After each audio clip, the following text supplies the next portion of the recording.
নাম্বারে শিরিক চলে না, কি চলে না? বলেন বলেন। এখান থেকে শিক্ষা বের হবে বা দুইটা। আমি আন্দাজে বলছি না, প্রতিটি কথায় দলিল আছে। সূরা আনআম 82 নম্বর আয়াতের দলিল, আল্লাযীনা আমানু ওয়া লাম ইয়ালবিসু ঈমানাহুম বিযুলমিন উলাইকা লাহুমুল আমনু ওয়া হুম মুহতাদুন। এটা ইবনে কাসিরের ভেতরে আছে। আল্লাহ পাক বলেন যারা ঈমান আনে আর ঈমানের সাথে জুলুমকে মিশ্রণ করে না, এখানে জুলুম মানে শিরক। জুলুম মানে কি? ঈমানের সাথে যারা জুলুমকে শিরককে মিশ্রণ করবে না, উলাইকা লাহুমুল আমনু, আল্লাহ যারা হাত দিয়ে দেখাচ্ছেন এই মানুষগুলো, এই ঝিনাইদহ গোপার হাবিবপুরের এই মানুষগুলো, লাহুমুল আমনু, এদের জন্য নিরাপত্তা।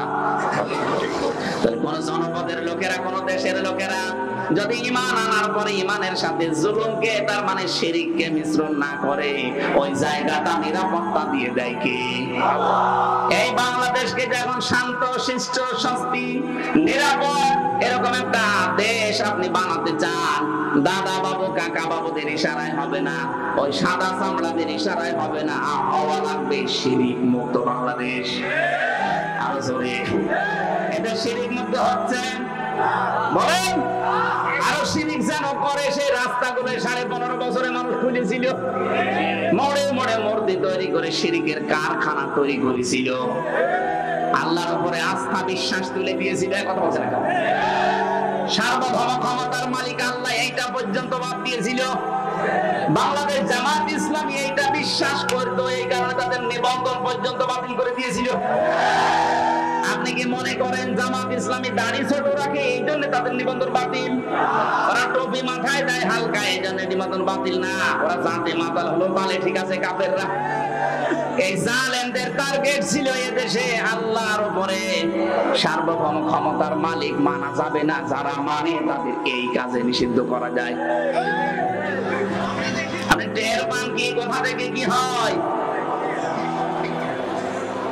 যারা সার্বভৌম ক্ষমতার মালিক আল্লাহকে মানে না, মনে করে ক্ষমতার উৎস জনগণ, এটাতে শিরক। এই সূক্ষ্ম বিষয়টা অনেককে বুঝতেও দেয় না, পাম দেয়, হাওয়া দেয় জনগণকে, আমরা মালিক, অথচ আমাদের হাতে কিচ্ছু নেই।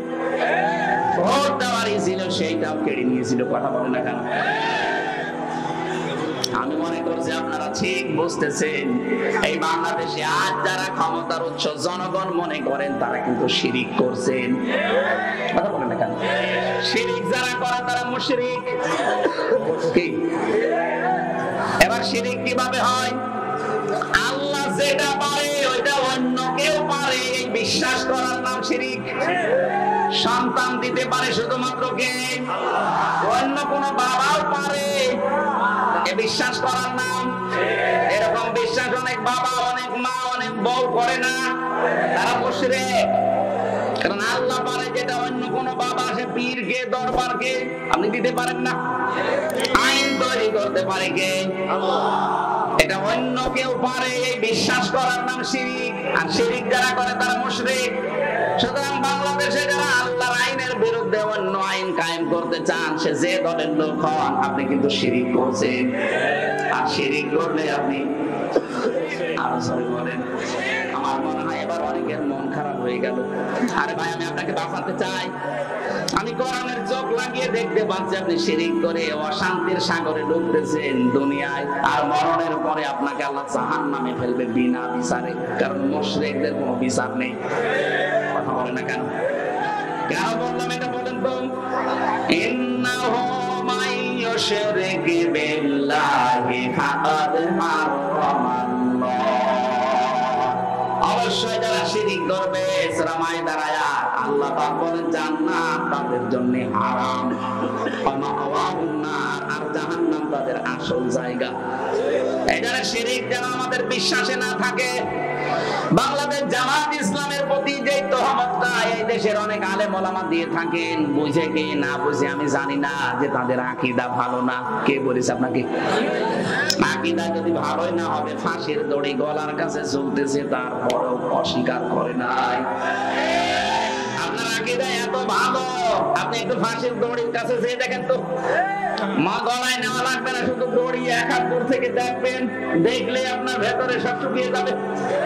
কত বড় বড় আল্লাহর ওলিকে দেখেছি ফাঁসির নাম শুনলে কানাকাটি করে, অথচ শহীদ মীর কাসেম আলী ফাঁসির নাম শোনার পরে মনে হচ্ছে শ্বশুর বাড়ি যাচ্ছে। মাতিয়ার রহমান নিজামী এই জেলার জামাই, এই জেলা ধন্য। সে ফাঁসিতে যাওয়ার আগে বলেছিল, সন্তান আমি কি পায়জামা পরে গেলে ভালো হয় না লুঙ্গি পরে গেলে ভালো হয়? আমি ফাঁসির দড়ির নাম শুনে দেখে তো কেমন লাগে। আর তাদের মতো 3 ঘন্টা পরে ফাঁসি হবে, সেই ব্যক্তিও বলেছে ভাই আমি 2 ঘন্টা ঘুমালাম, আমার ডেকে দিও 1 ঘন্টা পর। অথচ তার ছেলেটা গুম হয়ে আছে, ব্যারিস্টার আরমান, তার বউ ওই সময় আইসিইউতে ছিল। 3 ঘন্টা পরে যার ফাঁসি, তার দলীয় লোকজন সব পালিয়ে বেড়াচ্ছে, কেউ জেলে আছে, কেউ গুম হয়ে আছে। এই কঠিন পরিস্থিতিতে তার 2 ঘন্টা ঘুম আসলো কি করে আপনি বলেন তো? আপনার জীবনও মনে আসবে না, ব্রেনে ধরবে, চিন্তা হতে পারে যে আমি এখনই যদি ফাঁসি হয়ে যায় তাহলে আমার ছেলের কি হবে, আমার বউর কি হবে, আমার সন্তানের কি হবে, আমার বিশাল যে সম্পদ, লক্ষ লক্ষ মানুষের কর্মসংস্থান আমি বানিয়েছি, কি হবে এটা? এই চিন্তা ভাবনা আসতে পারে। এই জন্য ফেরেশতারা এসে বলে, 1 জন 2 জন না, তাতানাজ্জালু আলাইহিমুল মালায়েকা, বহু বছর আছে, 1 জন 2 জন না, হাজার হাজার লক্ষাধিক ফেরেশতা ফাঁসির দড়ির সামনে এসে তাকে বলতে থাকে, ভয় পাবেন না, যেগুলো রেখে গেছেন এগুলোর কোনো চিন্তা নেই, আল্লাহ এগুলো সব দেখবে। মনে হয় শহীদ মীর কাসেম আলীর কানের কাছে ফেরেশতায় কথা বলেছিল, নাই তো তার এই 3 ঘন্টা আগে 2 ঘন্টা জীবনেও ঘুম আসার কথা না।